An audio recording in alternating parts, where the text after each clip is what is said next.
सारे बदलाव हुए हैं, लॉ आए हैं, उन्हीं से मैं शुरुआत करने वाला हूं। तो मेरा पहला सवाल यह रहेगा सभी पैनलिस्ट से, आपके अनुसार डायरेक्ट सेलिंग इंडस्ट्री के लिए कानून लाना क्यों जरूरी था? सबसे इम्पोर्टेंट बात है कि डायरेक्ट सेलिंग एक ऐसी इंडस्ट्री है कि जिसमें अनएम्प्लॉयमेंट का प्रॉब्लम सॉल्व करने की बहुत ज़्यादा क्षमता है। इसी के साथ साथ कम समय में ज़्यादा पैसे कमा कर देने की क्षमता है। और ये डायरेक्ट सेलिंग एक ऐसी इंडस्ट्री है जिसमें आज अगर देखा जाए तो लाखों लोगों ने अपनी अलग पहचान बनाई है और उन्होंने एक बहुत ज़बरदस्त करियर बनाया है। लेकिन वो है कि ये कुछ गलत कंपनियां, कुछ गलत लोग, कुछ गलत सोच की वजह से ये जो डायरेक्ट सेलिंग इंडस्ट्री है, ये इंडस्ट्री बदनाम हो गई थी। ओके। और जिसकी वजह से लोग इस इंडस्ट्री की तरफ थोड़ा अलग नज़र से देख रहे थे। मतलब यहाँ पे अगर देखा जाए तो लोग सोचते थे कि ये जो डायरेक्ट सेलिंग इंडस्ट्री है, इसमें काम करना मतलब क्या है, तो अपना नाम खराब करना, अपनी फेस वैल्यू खराब करना, इसी के साथ साथ यहाँ पे समय और मेहनत जो है ये दोनों बर्बाद हो जाती है। और शायद ऐसी सोच कई सारे लोगों की थी। ये जो लोगों की सोच है, इस सोच को सुधारने के लिए, इस इंडस्ट्री को पावर देने के लिए, और डायरेक्ट सेलिंग इंडस्ट्री एक करियर का एक बहुत बढ़िया, एक बेस्ट करियर ऑप्शन हो सकता है, ये लोगों को पता होना चाहिए। इसलिए 28 दिसंबर 2021 को गवर्नमेंट ने लॉज लाए। लॉ आने की वजह से क्या हुआ कि ये जो गलत सोच, गलत इंडस्ट्री वाले, गलत कंपनी वाले, गलत लोग जो है, ये ऑटोमेटिकली इस इंडस्ट्री से क्या हो गए, बाहर जाना शुरू हुआ। और उन लोगों को अंदर आने के लिए अभी वो रास्ता है ही नहीं, रास्ता लॉज ने टोटली बंद कर दिया है। दोस्तों यहाँ पे एक बात करना चाहूंगा, जैसे गाड़ी का कार्बोरेटर अगर आ जाए गाड़ी में तो गाड़ी का स्पीड थोड़ा कम होता है, झटके मारती है गाड़ी। लेकिन अगर वो कार्बोरेटर का कचरा अगर निकल जाए, कचरा निकलने से क्या होता है, तो गाड़ी को स्पीड बहुत ज्यादा आता है। तो इस इंडस्ट्री को नीट एंड क्लीन करने के लिए और स्पीड बढ़ाने के लिए लॉ बहुत ज्यादा जरूरी थे, ऐसा मुझे लगता है। ओके। सर का सवाल था कि ये लॉ क्यों जरूरी है, तो ये समझाने के लिए थोड़ा मैं इस डायरेक्ट सेलिंग का इवोल्यूशन कैसे हुआ, बिकॉज आज का जो थीम है वो हमारा इवोल या तो इवोल्यूशन, मतलब उसको बोलते हैं उत्क्रांति। तो मैं थोड़ा वर्ल्ड वाइड ये इवोल्यूशन कैसा हुआ उसके बारे में थोड़ा डिटेल बोलना चाहूँगा। जैसे डायरेक्ट सेलिंग की जो शुरुआत हुई ये 1886 में अमेरिका में हुई।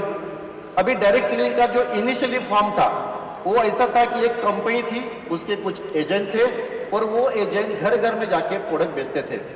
उसके बाद ये धीरे धीरे इस इंडस्ट्री में ग्रोथ होने लगी और 1945 में 1945 में इसका एक नया फॉर्म आया जिसको हम बोल सकते हैं कि इवोल्यूशन हो गया। तो वहाँ पे मल्टी लेवल इनकम देने वाला, जिसको बोलते हैं हम कॉम्पनसेशन प्लान चालू हुआ। अभी जैसे ये मल्टी लेवल इनकम देने वाला प्लान चालू हुआ वैसे ही अमेरिका में ये बिजनेस 10 टाइम्स बढ़ गया। लेकिन हम बोलते हैं कि जैसे अच्छे लोग आते हैं वैसे बुरे लोग भी आते हैं। तो वहाँ पे बहुत सारी कंपनी आई, पिरामिड स्कीम्स चालू हो गए। फिर यूएस में 1968 में 1968 में रेगुलेशन आए। जैसे रेगुलेशन आए वैसा कुछ अच्छी कंपनियां, उनका जो ग्रोथ था जिसको बोलते हैं CAGR, कंपाउंड एनुअल ग्रोथ, जो 10 टाइम बढ़ गया। अभी देखो मैं ये क्यों बता रहा हूँ, बिकॉज ये हमको देखना है इवोल्यूशन, ये कैसे ग्रोथ होते गई, ये कैसे उत्क्रांति होते गई। अभी ये जब लॉ बन गए उसके बाद यूरोप में कुछ रेगुलेशन आए तो यूरोप में उसका ग्रोथ हो गया। उसके बाद पैन एशिया में 1973 में 1973 में सिंगापुर में रेगुलेशन आए, वहाँ भी ग्रोथ हो गया। उसके बाद 1978 में मलेशिया में, उसके बाद वियतनाम में।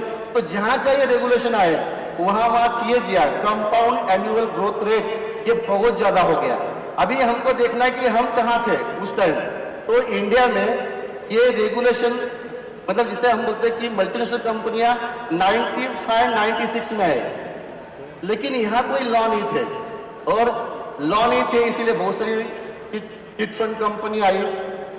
अभी ऑल वर्ल्ड के सिनेरियो में इंडिया एक ऐसा कंट्री था वो सबसे पीछे था, मतलब पैन एशिया में हम देखा जाए तो सबसे पीछे हम रह गए CAGR में। अभी 95-96 में मल्टीनेशनल कंपनियां इंडिया में भी वही टाइम पे आई और चाइना में आई, लेकिन चाइना ने 2001 में लॉ बनाए, उसका CAGR बढ़ गया। देखिए वापस मैं बोलना चाहता हूँ कि पूरे वर्ल्ड में हम एक ही कंट्री थी जो CAGR compound annual growth rate में दुनिया में सबसे पीछे थे। लेकिन अच्छी बात हुई 9 सितंबर 2016 में एक गाइडलाइन आ गए।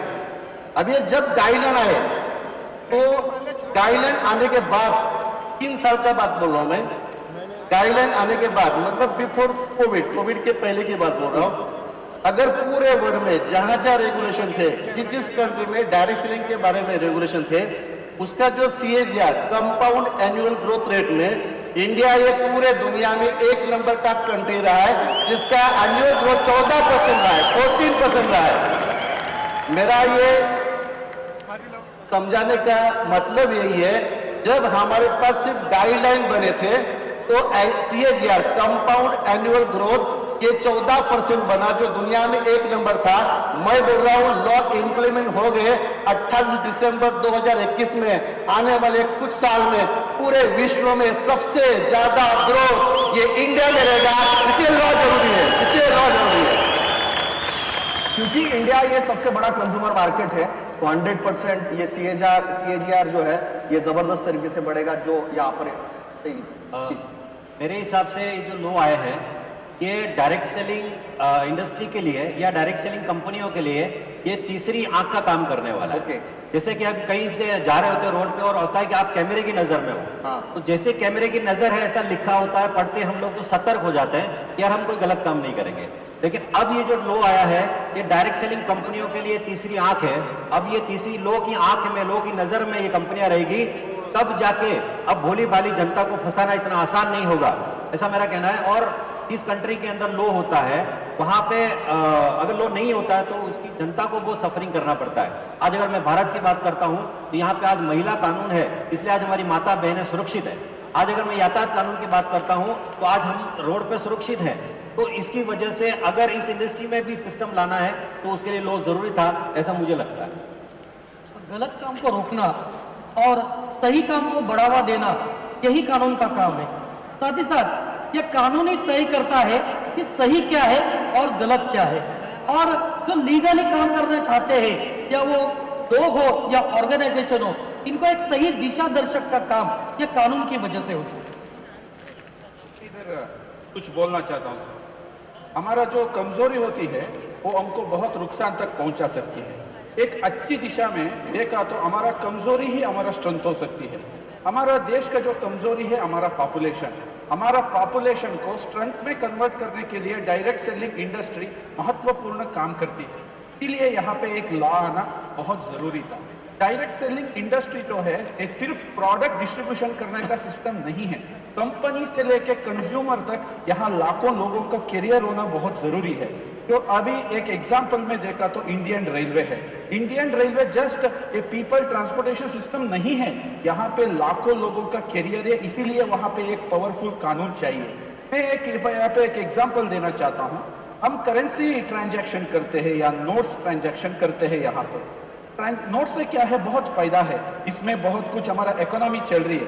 वही नोट डुप्लीकेट बन गया ना, हमारा इकोनॉमी पूरा बर्बाद होने वाला है। ऐसे ही डायरेक्ट सेलिंग इंडस्ट्री ये आगे जाके बहुत फ्यूचर है, इसीलिए ला लाना बहुत जरूरी है। मतलब जो अनएम्प्लॉयमेंट का प्रॉब्लम है, ये अनएम्प्लॉयमेंट का जो प्रॉब्लम है ये भी इस इंडस्ट्री से सॉल्व हो सकता है। जी सर। कंटिन्यू करना चाहूँगा। हम लोग अब पॉल्यूशन की जब बात करते हैं, कोल की जब हम लोग बात करते हैं, तो हर एक इंडस्ट्री को इवॉल्व होने के उसके नियम कानून होना बहुत जरूरी है। बिना रेगुलेशन रूल्स के कोई भी इंडस्ट्री इवॉल्व नहीं हो सकती। एग्जाम्पल के लिए अगर हम लोग बात करते हैं, इंश्योरेंस का जो इंडस्ट्री इंडिया में ये बहुत पहले से चालू है, लेकिन इसमें इवॉल्वमेंट की अगर हम लोग बात करें तो वो आई जब IRDA ने इसके लिए रूल्स लाए थे। तो सेम डायरेक्ट सेलिंग के साथ भी होने वाला है। देखिए, इवॉल्वमेंट की एक प्रोसेस होती है बेसिकली।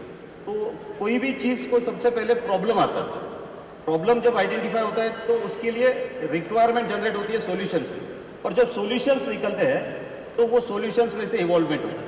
अभी एक डायरेक्ट सेलिंग की अगर हम लोग बात करें तो इसके प्रॉब्लम्स क्या थे वो समझना पहले इंपॉर्टेंट। देखिए ये डायरेक्ट सेलिंग जो है ये इंडिया में 95-96 के आसपास आया था, और उसके पहले इंडिया में जो चलता था उसको मनी सर्कुलेशन वाला स्कीम बोलते थे, पॉन्जी मनी सर्कुलेशन, या फिर जहाँ पे बस पैसे का लेन देन होता था, प्रोडक्ट वगैरह कुछ होता नहीं था। तो ये जो डायरेक्ट सेलिंग की उस टाइम पे नेटवर्क मार्केटिंग बोलते थे इसको, तो ये नेटवर्क मार्केटिंग की कंपनियां जब इंडिया में आई तो इन्होंने सेम मॉडल अपनाया।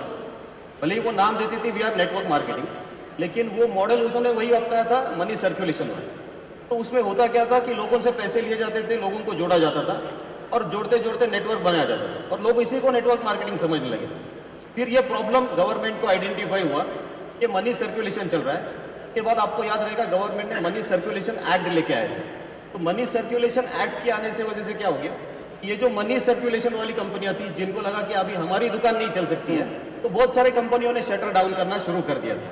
लेकिन उसमें भी कुछ जुगाड़ू कंपनियां हम लोग जिसको बोलते हैं, तो ऐसी जुगाड़ू कंपनियां उस टाइम पे भी थी जिन्होंने नाम के लिए कुछ तो प्रोडक्ट उसमें इंट्रोड्यूस किया, और वो प्रोडक्ट ऐसे होते थे ना जो किसी काम के होते थे और हाई वैल्यू वाले प्रोडक्ट होते थे। उनका मकसद ये नहीं होता था कि लोगों को अच्छे प्रोडक्ट दिए जाए, उनका मकसद ये था कि बस जो गवर्नमेंट ने जो इम्प्लीमेंट किया है, जो बोल रहे हैं मनी सर्कुलेशन एक्ट नहीं करना है, तो उसको दिखाने के लिए कुछ तो प्रोडक्ट वो लोग लेके आ जाए।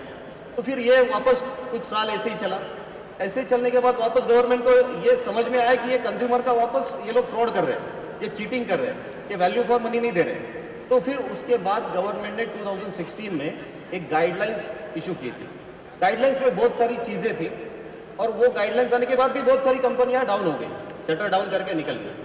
लेकिन वापस जो बोलते ना कि और कुछ ना कुछ तो जुगाड़ू बचती है, तो उन्होंने वापस कुछ तो जिसको वे आउट बोलता है वो वे आउट निकाल के उन्होंने वापस वो चीज़ करना स्टार्ट किया। कंज्यूमर वापस उसमें फंसते गए, वापस उनकी लूट होती गई, और जब वापस ये प्रॉब्लम आइडेंटिफाई हुआ, रिक्वायरमेंट जनरेट हुई, तो फिर 2019 में आपको पता है कंज्यूमर प्रोटेक्शन एक्ट गवर्नमेंट लेके आया।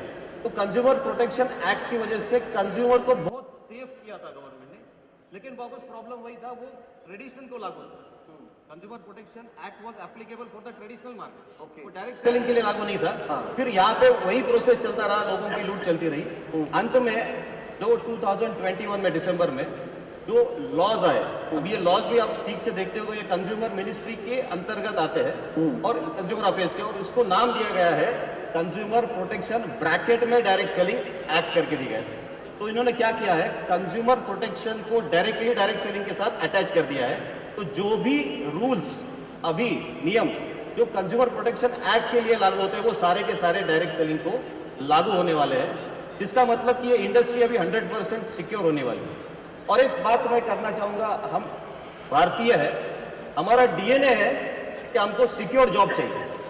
लोग बोलते हैं ना हमें गवर्नमेंट जॉब चाहिए, क्यों चाहिए? क्योंकि लोगों को लगता है कि ये सिक्योर जॉब है। ओके। तो पहले डायरेक्ट सेलिंग में लोग ज़्यादा आते नहीं थे, बिकॉज उनको लगता था इसमें गाइडलाइंस नहीं है, कुछ नहीं है, सिक्योर नहीं है।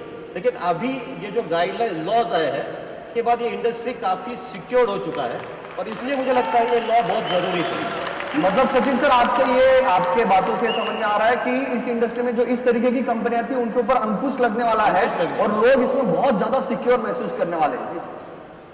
तो मैं इसमें एक तैयार करता हूँ, सभी ने बहुत अच्छे पॉइंट दिए कि लॉ लाना की जरूरी था। तो लॉ आने से पहले हमारे देश में उन लोग कंपनियां स्टार्ट करते थे। नॉर्मली कोई ज़्यादा प्रोफेशनल कंपनी चलाने वाले लोग नहीं थे। कोई कंपनी में नेटवर्किंग किया, थोड़ा बहुत पैसा है, उसको लगता था कि मैं एक बड़ा नेटवर्कर हूँ, मैं ही कंपनी डालता हूँ। तो ऐसे एक नहीं 3, 4, 5 नमूने इकट्ठा होते थे और एक कंपनी स्टार्ट करते थे। और एक कंपनी स्टार्ट करने के बाद उनको पैसा जल्दी कमाना है, इसलिए वो जो नेटवर्क लेके आ रहे थे, वो नेटवर्क मतलब आज के हम डायरेक्ट सेलर बोल रहे हैं, पहले के डिस्ट्रीब्यूटर और उसका कंपनी के जो प्रोमोटर्स है, इनको एक ही टारगेट था कि जितना जल्दी हो सके हम पैसा कमाना चाहिए। अब ये कमाने के चक्कर में जो एंड यूजर है, जिसको हम कंज्यूमर बोलते हैं, वो कंज्यूमर को लालच देते थे, प्रलोभन दिखाते थे, और उसको जरूरत नहीं फिर भी उस टाइप का प्रोडक्ट उसको देते थे, और वो जो प्रलोभन लालच दिखाते थे वो एक्चुअल में फुलफिल नहीं होता था। और इस चक्कर में हुआ क्या, तो हमारे देश में जो कॉमन आदमी है उसका आर्थिक नुकसान बहुत ज़्यादा हुआ, वो चीट किया गया। और ये चीटिंग होता है ऐसा लोगों में एक तैयार हो गया मत प्रवाह, और इस वजह से ये इंडस्ट्री भी बदनाम हो गई। तो लॉ लाना क्यों जरूरी था, जैसे सचिन ने अभी बोला कि कंज्यूमर प्रोटेक्शन एक्ट के अंडर लाया, मतलब ये कंज्यूमर को अगर हम प्रोटेक्ट करते हैं तो तो ऑटोमेटिकली उसका चीटिंग बंद होना चाहिए, क्योंकि उसका मेहनत का पैसा है। तो बाय डिफॉल्ट क्या होगा, ये गलत लोग, लालच देने वाले लोग और शॉर्ट टर्म सोचने वाली कंपनियां, ये भी ऑटोमेटिक बाहर जाएगी। तो लॉ लाना बहुत जरूरी था, ऐसा मेरा मानना है। मतलब कंज्यूमर के बिहाफ से अगर देखा जाए तो Yes. इसमें पूरी तरीके से उसको सिक्योर किया गया है यहाँ पर इस लॉ के माध्यम से। सर ने सही कहा, लॉ लाना बहुत जरूरी था, क्योंकि लोगों को लूटने का कार्यक्रम बहुत सालों से चल रहा है। कई अब्ज करोड़ रुपया लोगों ने अपनी लुटाए है गलत कंपनी में, और डायरेक्ट सेलिंग के नाम पे ये लुटेरों ने कुछ लोगों की जीवन की पूरी पूंजी हड़प कर दी है। और लोग फंसना नहीं चाहिए, क्योंकि ये फंसे हुए लोग कौन है? या तो हमारे दोस्त है, रिश्तेदार है, रिलेटिव है, पड़ोसी है, मतलब ये सारे अपने लोग, इसलिए वो फंसना नहीं चाहिए। और दूसरी बात अगर करते हैं तो प्लान के नाम पे लोगों को झूठे सपने दिखा के उनके सपनों के साथ खिलवाड़ किया गया, लोगों को गुमराह किया गया प्लान के नाम पे, लोगों को लालच दिया गया, फिर लोग लालच में अटक गए, कुछ लोग फिर उसमें भटक गए और कुछ लोग आखिरी में उसमें लटक गए। यानी तो लालच की वजह से बहुत प्रॉब्लम हो रहा था। और तीसरी जो चीज थी कि यानी जो ओनर लोगों की जो मानसिकता थी, यानी चलो छापो लूटो चलता है, ये मानसिकता कहीं ना कहीं तो बदलनी जरूरी थी, इसलिए लॉ आना बहुत जरूरी था। हाँ सर। सर मैं इसमें कुछ बोलना चाहूँगा। थोरात साहब ने जो अभी कहा कि ये बुरा था, वो बुरा था, कंपनी बुरी थी, लोगों ने ऐसा किया। भाई ये डायरेक्ट सेलिंग बिजनेस जो है, जो अभी मतलब ये धीरे धीरे अभी आया हुआ है, डायरेक्ट सेलिंग का अभी लॉ बना है, तो ये कोई देखो ये आइडिया है, ये बिजनेस है, और बिजनेस या आइडिया कोई अच्छी या बुरी नहीं होती। देखो एक्चुअली व्हाट इज लॉ? अगर डायरेक्ट सेलिंग की लॉ की बात करते हैं ना, तो लॉ मतलब क्या होता है? लॉ मतलब डायरेक्ट सेलिंग है तो लॉ एंड प्रैक्टिस। देखो प्रैक्टिस इंपॉर्टेंट है। अभी चलो हमारा आज का प्रोग्राम का नाम है इवोल्यूशन। मुझे पहले बताओ कि अभी बंदर से आदमी बना, ये क्या था? इवोल्यूशन था। जब वो आदमी बना तो वहां पे क्या हुआ? व्यापार चालू हुआ। भाई व्यापार में भी इवोल्यूशन हुआ कि नहीं हुआ? 100% हुआ। कैसे हुआ? पहले बार्टर एक्सचेंज था, उसके बाद में क्या आया? करेंसी आया। करेंसी आने के बाद में ट्रेडिशनल मार्केटिंग आया। ट्रेडिशनल मार्केटिंग के बाद में नेटवर्क मार्केटिंग आया। अभी हम लोग उसको बोलते डायरेक्ट सेलिंग। मतलब आप देखिए कि ये जो धीरे धीरे जो बदला हुआ है ना, ये है प्रैक्टिस। और ये प्रैक्टिस को लेके अभी देखो गवर्नमेंट क्या कह रहा है? गवर्नमेंट ये कह रहा है कि ये लॉ किसके लिए है? तो जो अनफेयर प्रैक्टिसेस चल रही है, जो गलत चीजें चल रही है, उसको हम लोग रोकेंगे।